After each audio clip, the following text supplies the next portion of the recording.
Retomamos la información del conflicto en Medio Oriente, cuyas consecuencias no solo son para la región y sus habitantes, también para el mundo entero y también para algunos chilenos que están en ese lugar y que relatan las complicaciones, por ejemplo, que han tenido que vivir para regresar al país. Están viviendo bajo una incertidumbre, además de la beligerancia como ha ido aumentando durante los días que han pasado desde el fin de semana.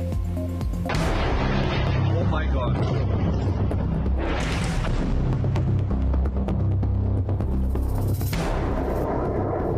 El conflicto en Medio Oriente vuelve a escalar y el mundo entero observa con preocupación. Entre quienes viven esta crisis en primera persona, hay chilenos que hoy permanecen en la zona, atentos a cada nuevo anuncio y a un escenario que cambia minuto a minuto. La situación no se entendía, consultamos qué estaba pasando y efectivamente nos dijeron de que había comenzado la guerra. Así lo relatan chilenos, quienes lamentablemente se vieron atrapados en este conflicto y que les ha causado incertidumbre respecto a la poca información del retorno a nuestro país. Piedad Maldonado relata desde Egipto que nunca pensó que sus vacaciones en Jordania se convertirían en una pesadilla. Fue de no creer, era como que, claro, uno típico que ve esto en las películas, pero jamás cree que uno va a estar en una situación así. Y lo único que me tranquilizaba era ver a los locales tranquilos. Y cuando comenzaron a sonar las alarmas, me dijeron, mira, vamos a mirar. Y fuimos afuera y veíamos el cielo, todos los misiles que salían desde Israel, porque estábamos muy cerca de la frontera con Israel. Desde Dubái, Leopoldo aseguró que tras los bombardeos el escenario fue más tranquilo que en días anteriores y que la imagen de la ciudad fue la siguiente. Mucho turista, yo creo que el 80% son turistas los que estamos acá. Ya tiene un poco más de vida, o sea, hay gente caminando. No se ve la misma cantidad hace 2 semanas atrás. Hablamos de un conflicto bélico que sigue activo y asimismo lo vivió este chileno que horas después nos envió un mensaje indicando que el consulado de Estados Unidos fue atacado. Desde Qatar se encuentra Carolina acompañada de 3 personas. Ella arribó al país para una escala de 3 horas. En ese momento se enteró que la guerra había empezado. Hasta hoy no tiene certeza si volverá a Chile pronto. El problema es que ya llevamos 4 días y seguimos estando aquí. La verdad es que es muy difícil para nosotros porque vemos los misiles desde nuestra pieza. Esto nos está produciendo un estrés mental que no podemos dormir y ya la verdad es que ya estamos angustiadas y con una incertidumbre porque nadie nos dice alguna información. Si usted o algún familiar se encuentra en la zona de conflicto, puede contactar a los números que desde Cancillería compartieron a través de sus redes sociales para quienes necesiten ayuda. Además, recomiendan seguir las instrucciones oficiales, ya que las condiciones de seguridad pueden cambiar rápidamente.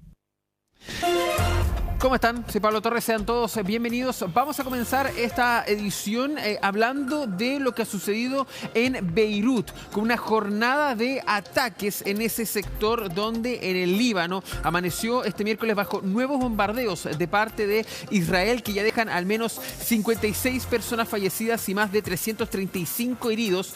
Todo esto desde el inicio de los ataques hace 2 días y que también esta madrugada incluyeron un ataque contra un hotel a las afueras de esa ciudad. Israel amplió además sus ataques aéreos en el Líbano, atacando la zona alrededor del Palacio Presidencial, cerca de Beirut y otras zonas al sur de la capital, así como bastiones del grupo militante Hezbollah, respaldado por Irán, causando la muerte de al menos 11 personas. Hay que también poner en contexto para quienes dicen, bueno, ¿qué tiene que ver justamente el Líbano en este conflicto? Durante los últimos días se dieron ataques de parte de Hezbollah en contra de Israel, utilizando el territorio del Líbano. Y eso hay que decirlo también bien exacto. No es que el Líbano esté atacando a Israel, sino que es Hezbollah, oculto bajo ese territorio, oculto bajo un gobierno que no ha sido lo suficientemente condenatorio en contra de este grupo, es que han atacado a Israel e Israel ha respondido a estas situaciones.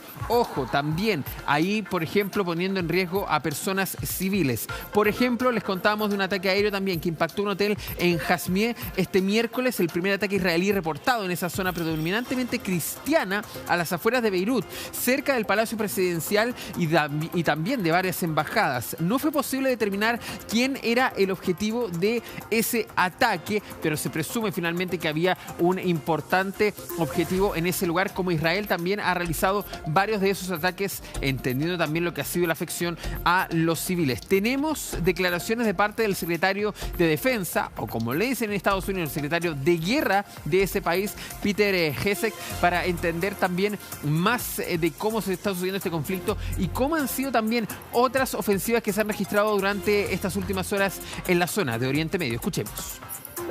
In fact, yesterday in the Indian Ocean. De hecho, ayer era el Océano Índico, y lo pondremos en la pantalla ahí. Un submarino estadounidense hundió un buque de guerra iraní que pensaba que estaba a salvo en aguas internacionales. En cambio, fue hundido por un torpedo.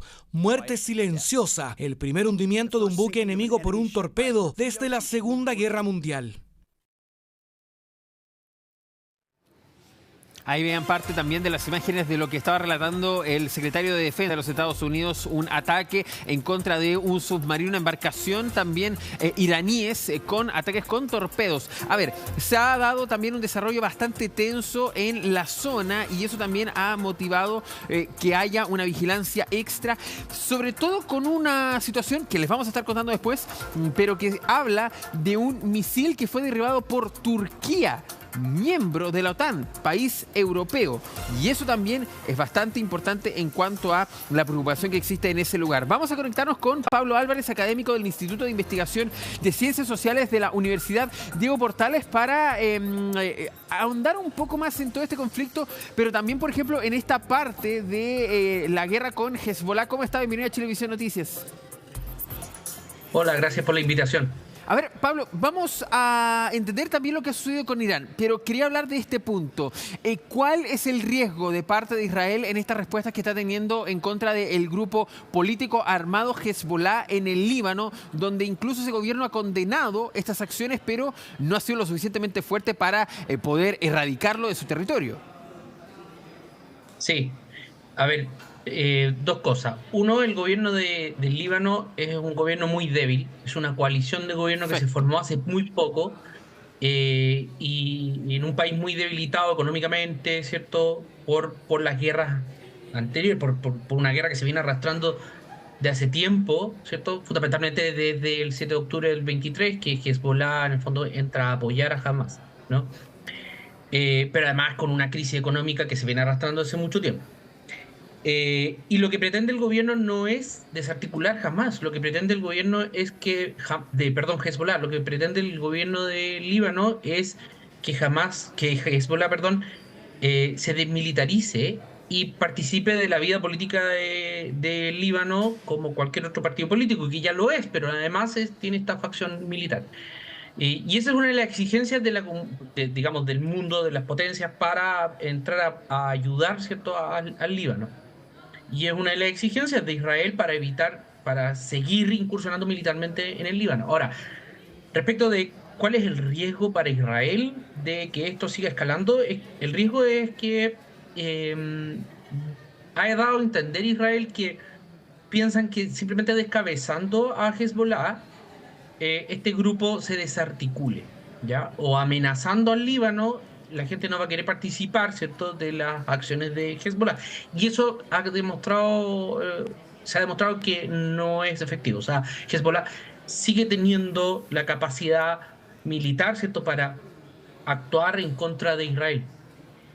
Y por lo tanto eso significaría que van a tener que entrar tropas israelíes ya no solamente al sur del Líbano, que es donde están en este momento, sino que entrar hacia el centro del Líbano, hacia el Valle de la Bekaa y hacia Beirut, y eso significaría ya más, evidentemente, muertes israelíes. Ahora, Pablo, usted nombraba, dentro de la confusión también, porque Hamas tiene un comportamiento muy similar, pero hay un punto también parecido, en cuanto a que en algún momento en las negociaciones, Hamas en Gaza no quiso tampoco desaparecer, dijo, nosotros queremos seguir. Hay una política en el Medio Oriente, para que la gente lo entienda, la política está muy arraigada a lo religioso y parece también a lo armado.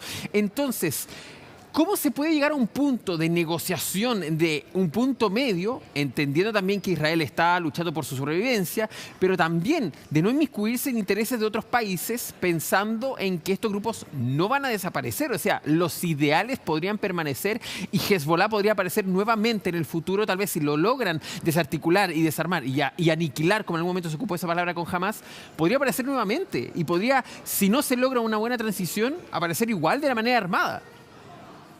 Sí, mira, lo primero es que yo creo que no hay que exagerar el papel o el rol de la religión en la política del Medio Oriente. Yo no creo que sea tan distinto a lo que pasa en el resto del mundo, ¿ya? O sea, ya lo estamos viendo en gran parte de Occidente, la derecha cristiana está avanzando muy fuertemente, ¿cierto? Con su agenda valórica o de guerra cultural, como lo dicen en algunas partes. Yo no creo que sea tan distinto en ese punto. Lo que sí es importante es que grupos como Hamas o Hezbollah tienen brazos armados muy importantes porque en el fondo su identidad está...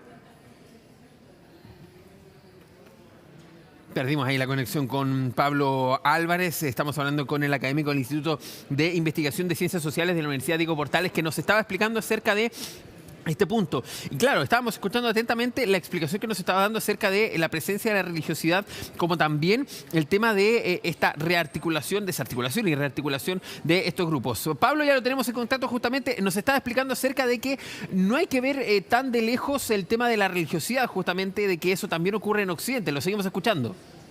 Sí, no, y lo que te estaba diciendo era que, bueno, el elemento religioso es un elemento en la identidad de estos grupos, sin duda, pero el fundamental es la resistencia, la idea de que son grupos de resistencia armada ante la presencia del colonialismo, de la presencia militar de Israel, etcétera, etcétera.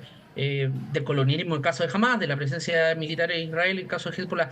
Entonces, el elemento de resistencia armada es fundamental para ellos, y ellos consideran que en el fondo la desmilitarización es una amenaza a su propia existencia, ¿ya? Porque además, y esto es algo que en el fondo es constatable, ¿no? Los elementos los elementos históricos que los llevaron a adoptar justamente la estrategia armada no han cesado. O sea, la ocupación de Israel en Gaza no ha cesado, la presencia militar de israelí en el sur del Líbano no ha cesado. Entonces, ellos consideran que la desmilitarización es una amenaza a su propia existencia, ¿no? Perfecto, ya, ahí se va entendiendo. Ahora, vayamos a no solamente este punto, sino que también lo que está ocurriendo con esta guerra con Irán. Ahí quiero también consultarle, ¿podemos hoy día hablar de guerra en una operación que se ha extendido por más de un día, por un conflicto que se ha extendido mucho más, a pesar de que Estados Unidos, por ejemplo, no lo ha declarado ante el Congreso, que es parte de sus normas constitucionales? Claro, es a todas luces una guerra ilegal. Eso es primera cosa, ¿cierto? Porque como tú bien dices, se ha saltado las instituciones propias de su país, ¿cierto?, para inmiscuirse en esta guerra. Pero no es una guerra que lleve unos pocos días, es una guerra que tiene una larga data, porque los primeros actos de guerra, acuérdense que ya el año pasado, en junio del año pasado, se vivió esta guerra de los 12 días, ¿cierto?, en que Israel empieza a atacar y después Estados Unidos se inmiscuye, en un contexto muy similar en el que se estaban dando conversaciones diplomáticas en Omán y en Europa, ¿cierto?, entre las distintas partes. Entonces, nuevamente, y al igual que en junio pasado, Estados Unidos ni siquiera termina la fase de negociación y se inmiscuye en la guerra. Pero además, ya hay otro antecedente, que es en el 2024, Israel bombardeó la embajada de Irán en Damasco, en Siria. Entonces, desde el punto de vista de los iraníes, esta es una guerra que tiene una larga data, es como una suerte de tercer acto en una guerra ya de más larga data, ¿no? Y ahora, ¿esto qué puede significar, no? Incluso antes de eso, perdón, volviendo al tema de una guerra ilegal, el argumento de Estados Unidos en este momento es que es una guerra preventiva, ¿no? Es un concepto que ya veníamos escuchando de hace tiempo, sí. Muy antiguo el concepto de guerra preventiva, ¿no? Entonces dicen, ¿era inminente el ataque de Irán a Israel? ¿O era inminente el ataque de Irán a Estados Unidos? Bueno, no hay ninguna prueba de ello, ¿no?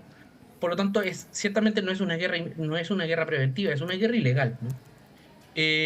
Y Y como no se están cumpliendo ciertos objetivos declarados de parte de los Estados Unidos en esta guerra, en este momento, es altamente probable que esto continúe y se alargue.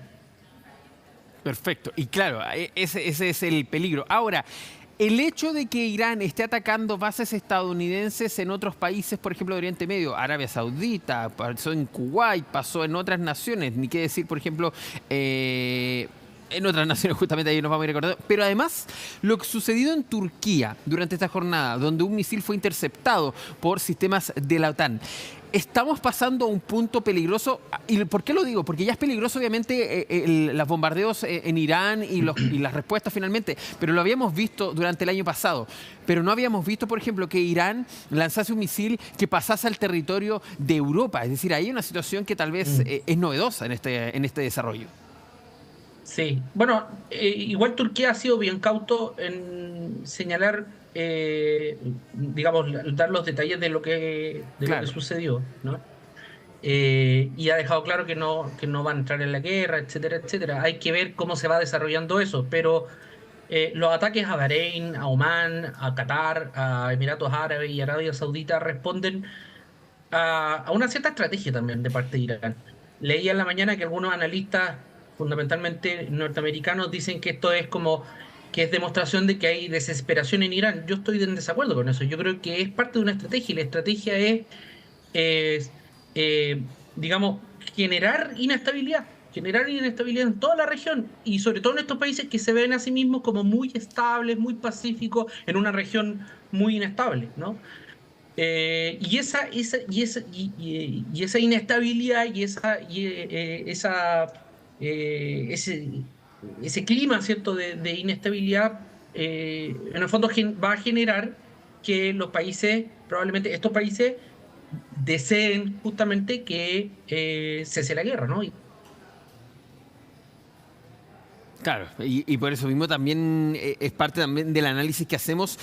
Le quería consultar, a ver, ¿qué es lo que opina usted? Y se lo pregunto tal vez con opinión personal, pero entre los expertos, entre lo que se habla finalmente con lo que ha sucedido, el rol de Estados Unidos, pensando también en el bombardeo que ocurrió donde se estaba votando el Consejo finalmente para elegir al nuevo ayatolá, al nuevo líder religioso. ¿Qué busca Estados Unidos con este conflicto y qué busca Estados Unidos en Irán? ¿Irán quiere que Irán tenga un cambio de régimen realmente? ¿Quiere dominarlo? ¿Quiere que cedan un poco de su poder? ¿Qué está buscando finalmente? Porque, claro, uno podría entender, incluso lo dijo Donald Trump en algunas entrevistas, teníamos algunos prospectos del nuevo líder, también los matamos. Entonces, ¿qué está buscando Estados Unidos con todo esto? Sí, mira, solamente por esas declaraciones uno puede colegir que Estados Unidos piensa que descabezando al sistema, el sistema va a colapsar, lo cual es un absurdo, porque el sistema es mucho más complejo que simplemente las cabezas. Pero también me parece que lo que está detrás de la estrategia de Israel y de Estados Unidos es no solamente el descabezamiento, sino que es hacer colapsar el régimen. Eso significa que lo han dicho, ¿no? O sea, llaman a la gente de Irán a tomarse el poder, ¿cierto?, etcétera, a rebelarse.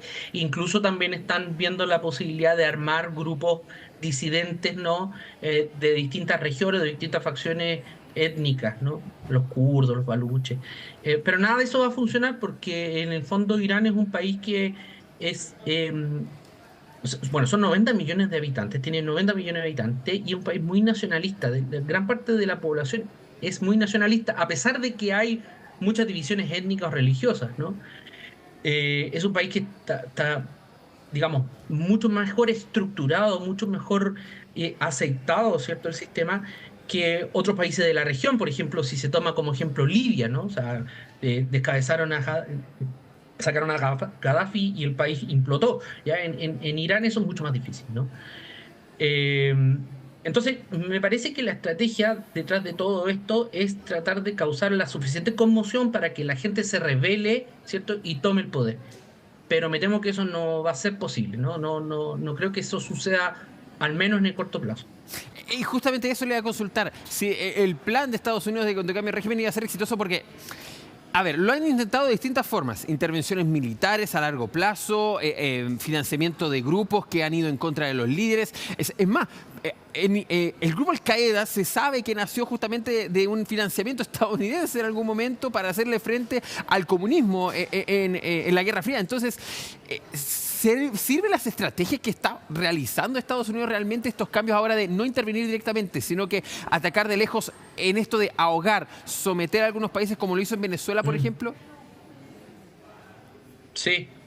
Mira, hay múltiples ejemplos de que eso no funciona. O sea, piensa tú, y un ejemplo bien distante al de Irán, pero piensa en Cuba. O sea, llevan un bloqueo de décadas y el régimen no ha implotado, ¿no? Irán ciertamente no es Cuba, ¿ya? Es muy distinto, pero me temo que va a pasar exactamente lo mismo. O sea, creer que se puede cambiar el régimen o puede hacer explotar el régimen es ilusorio, ¿no? O sea, no va a funcionar. Y eso pasa porque muchas veces quienes están detrás de estas decisiones no son expertos, no saben lo que están, simplemente piensan que teniendo un poder militar avasallador, ¿cierto?, se van a poder lograr ciertos objetivos políticos. Y eso no funciona, nunca ha funcionado en la historia. Bueno, veamos cómo sigue el desarrollo de este conflicto, una guerra, usted lo decía justamente, casi se puede calificar de ilegal lo que está ocurriendo, y así ha tenido el aspecto en Oriente Medio. Le queremos agradecer, Pablo Álvarez, académico del Instituto de Investigación de Ciencias Sociales de la Universidad de Diego Portales. Gracias por estar con nosotros. Gracias a ustedes por la invitación. Que esté muy bien, cuídese. Chao, chao.